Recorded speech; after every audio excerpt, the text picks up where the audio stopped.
Before I start my talk, I'd like to invite all of you to imagine a person with mental health disorders. Think deeply about their characteristics. Are they violent, helpless, or weak? Let's continue with this imagination. Now you walk into a movie theater, you settle into your seats, and you have popcorn in hand, and as the lights dim, the film begins.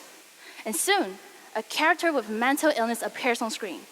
How are they portrayed? Are they similar to Jack in The Shining, Bateman in American Psycho, Pearl in Pearl? Now ask yourself, how many of these portrayals match our reality? Is your friend with mental illness a killer or a psychopath? No. From the very beginning of the history of movie, cinema has shaped our understanding of the world and influenced our perception to others. Take a very well-known example, Jaws, the first blockbuster movie directed by Steven Spielberg. After it came to the theater, the audience were scared by visiting the beach because they were scared by the shark in the movie. In psychology, we call it availability bias or heuristic, which is when evaluating a specific topic, concept, method, or decision, we use a mental shortcuts that relies on immediate examples to make the judgment. But this causes the formation of stigmas and stereotypes. Okay, now let's talk about movies. We all love them. They make us cry, laugh, feel excited, and sometimes make us think or change the way we see the world. But have you ever stopped and noticed how they portray mental illnesses? Well, let me tell you all a little story. It was a cozy October night in Kyoto, and the moonlight cast a soft glaze on the slate flooring. I was lying on my bed, lost in thoughts. I was searching for a topic for my research project, something meaningful that also interested me. As a movie lover, I kept coming back to one of my favorite movies, Detachment. And there's something about its portrayal of mental health that stuck with me. So I did what I used to do when I have something to discuss but nobody was next to me. I opened ChatGPT. We started discussing how mental illness are portrayed in films, and as the time passed, something just blew my mind. Schizophrenia. Exactly, schizophrenia. When I pictured someone with schizophrenia, the first image that came to mind wasn't a person struggling with delusional thoughts or hallucinations. No, it was a violent person, a murderer, a dangerous person. And I realized this might not just be my fault. It was a social schema that was unconsciously coded in our mind. In fact, when I was searching for related research on this topic, I saw a 2014 study by Stigma conclude that adult professionals have a more positive attitude toward mental health disorders. There were still strong stereotypes that persist in both the professionals and the public, especially toward schizophrenia. Then I started digging deeper. That's when I found a study from the USC Edinburgh Inclusion Initiative in 2023, and the results were shocking. Across 300 popular movies from the box office from 2016 to 2022, 72% of film characters with mental health disorders were perpetrators of violence. Across 83 characters in movies with mental health conditions, 78.3% had experienced some form of disparagement, and there has been a consistent increase in characters experiencing disdain in storylines since 2016. In the narrational films, the percentage of compliments of mental illness has grown from 15% to 27%. And dehumanizing language are normalizing films, such as crazy, psycho, and freak. These findings didn't just make me realize how deeply ingrained the stigmas and stereotypes around mental illness are. They also made me aware of the enormous influence that films, as a part of mass media, have in shaping our perceptions. If we don't make an effort to reduce these inaccurate portrayals in films, and people continue to rely on availability heuristics, judging reality based on what they see most often, then those struggling with mental illness will face even greater harm. And it's not just the external damage caused by the society's misconception, it's internal harm that follows. The self-doubt, the shame, and the profound sense of unworthiness that comes from being persistently misrepresented and misunderstood. And this is not just a perception problem, it has real consequences.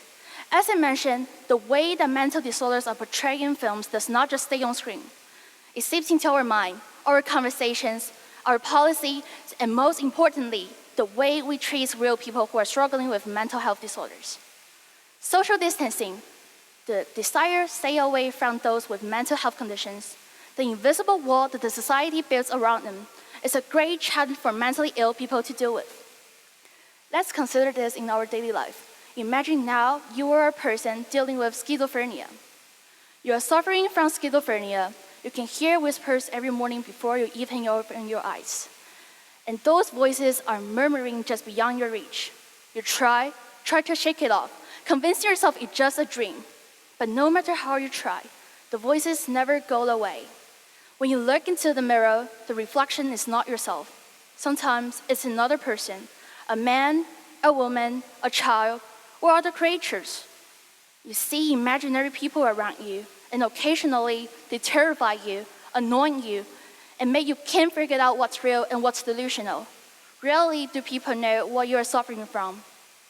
At school or work, your colleagues and classmates find out you've been diagnosed with schizophrenia. You scare them. They think you're violent now. Although you used to be a kind, gentle person.